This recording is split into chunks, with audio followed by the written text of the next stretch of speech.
Hey everyone, today we're going to be looking at the RK68 and modding it to look just like this. And you may be wondering, is it worth buying in 2022 still, when there are much other slightly more expensive viable options that sound and probably look better stock? It's really about if you want to spend the extra money to buy something a little bit better, or spend the time and make something that's a little bit more custom to yourself. So let's find out.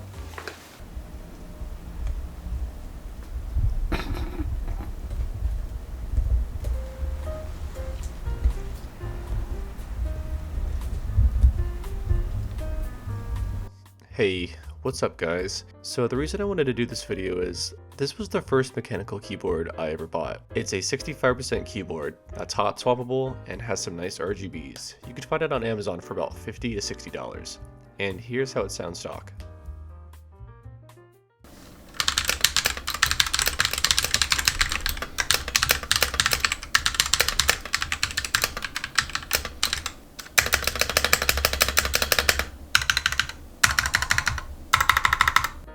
Okay, so I kind of lied. It's not exactly stock. I have these ACO rose red linear switches inside. They're a 43 gram spring, which is really light. They travel about 3.5 millimeters altogether, which means that previously we had these lovely MX browns inside. You can only imagine why I wanted to replace them. These cherry brown switches have an actuating force of 55 grams and travel distance about 2 millimeters, I think. They're made by Royal Kludge for this keyboard specifically. And for the sake of doing a sound test, I went ahead and put them back in just so we get a fair comparison of how they actually sound versus the rose reds. And this was painful to purposely make the keyboard sound worse again. It also kind of looked like I was shoveling dirt on roses. Anyways, here's the sound test.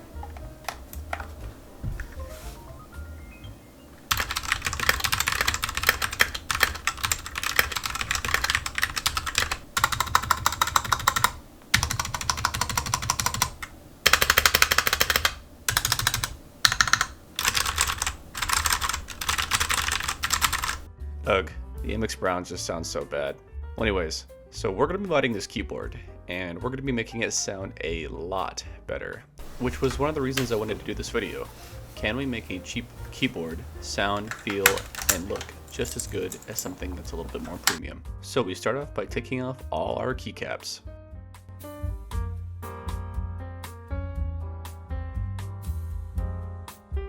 I know it's kind of hard to tell, but there is a massive difference between the brown switch and the ACO switch. The feel is just so much better with the ACO. So anyways, we grab our switch puller, and now we are going to remove all of the switches.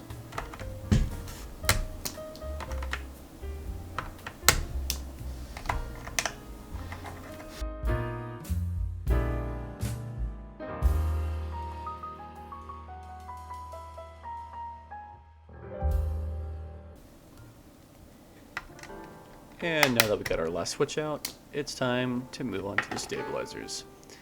And they're pretty bad. They came pre-lubed, but after 6 months of use, you could hardly tell, and there was quite a bit of gunk on them, which made them quite rattly. So they will definitely need to be wholly mounted and lubed again. And like most budget keyboards, this one is tray mounted, so we need to undo the 5 screws holding the PCB and plate in. And once we take those out, we can lift it up pretty easily. And because I have the Bluetooth version, we have to unplug the wire on the back of the PCB going into the battery. And next we're going to grab our pliers. Yes, you heard me right. And this is a permanent mod for what we're about to do here. So if you're unsure about doing this, just leave them in and continue to do the tray mount. But if you're feeling adventurous, just follow my steps. So we take off all the plastic standoffs with the pliers and the plastic trim on the bottom of the case. And if you've got it all, you should have a pretty empty bottom of the case. Now we use our handy dandy wow stick to get all the screws from the PCB and the plate. So something I never realized, because I had never taken the plate out before, is that this aluminum plate was a little warped. Therefore I had to straighten it out a little bit with my hands. So we have our PCB here, and something I really like about the RK68 is that it has 3 and 5 pin hot swap sockets on the back. So you have a variety of switch options to use. Next, we're going to be doing the tape mod, which is putting a layer or two of painter or masking tape on the back of the PCB, which does some nice sound dampening. Just be careful not to put tape over the USB connection as well as the battery connection.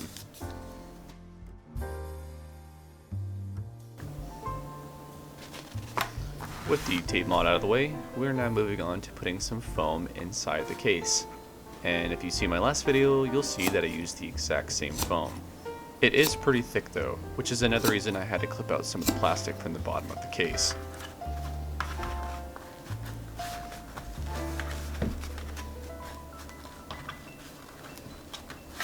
And once it was fitted, I made sure to cut a piece out for the battery to stick out, just so it wouldn't overheat.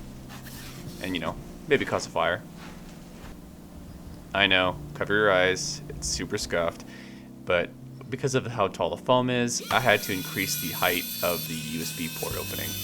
Moving on, I put the plate and the PCB back together, because now it's time to take a look at our switches. These ACO switches have a Kale style body, so you have to use a Kale style switch opener to get them open. Something I forgot to mention is that these ACO switches are 3 pins, and it's about $16 for 45 of them. It's a really good deal. Definitely recommend trying them out. And like usual, I separate all my parts into 3 bowls. And we're going to be bag lubing these springs.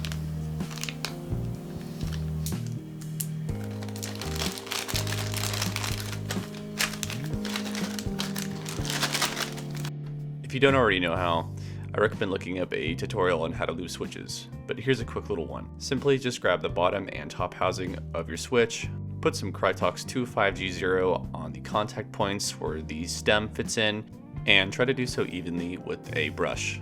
I also went ahead and wholly modded our stabilizers and lubed them with some dielectric grease, and now we're going to go ahead and put them back onto our plate.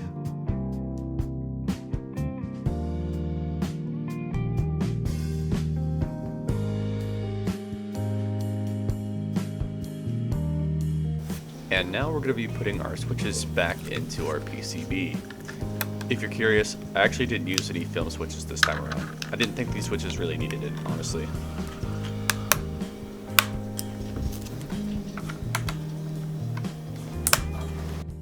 Hey guys, if you like what you're watching, consider subscribing. It helps out, and I got some more cool content for you. That's all. Bye!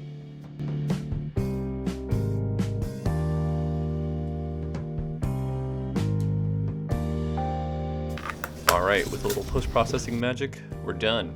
And I gotta say, the aesthetic is really nice. The pink looks really good. And it's time to put on some keycaps. I wonder what they could be. They are definitely not a clone of some GMK keycaps. Don't you dare comment that. Okay, yeah, so these are definitely a GMK Striker clone. But I got them for $30. Plus, they shipped in 2 days. And I would say they're actually pretty decent quality. They are die-sub PBT and a cherry profile, so if you have north-facing switches like the RK68, then you may run into some cherry profile interference, but at the time of recording this, I haven't really experienced any, so I think they're fine. And with the press of the switch, we have all but one keycap on. And I gotta say, I really like the aesthetic here. The white on blue looks really nice, and I think the royal blue modifiers really complement the rest of the keycaps. Also, the legending on the keycaps looks fine, so for a $30 set of keycaps, I'm pretty happy.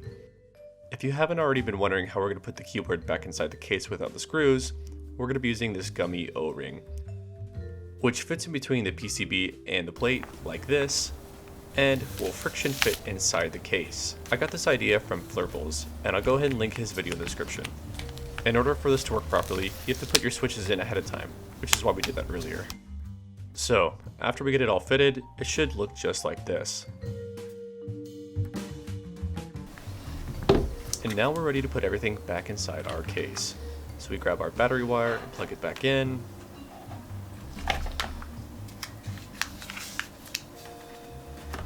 Alright, time to fit it back inside. So line it up carefully inside the case and firmly press it down till it fits snug.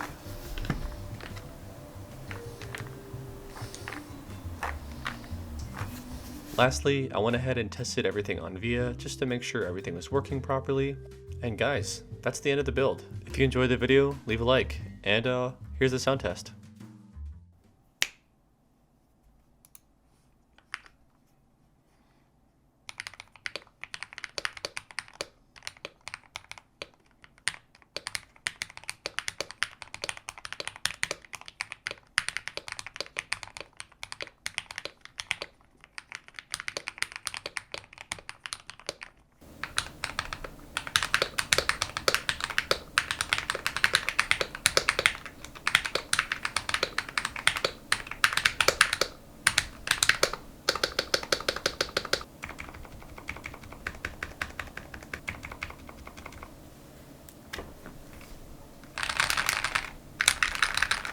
So, what'd you think?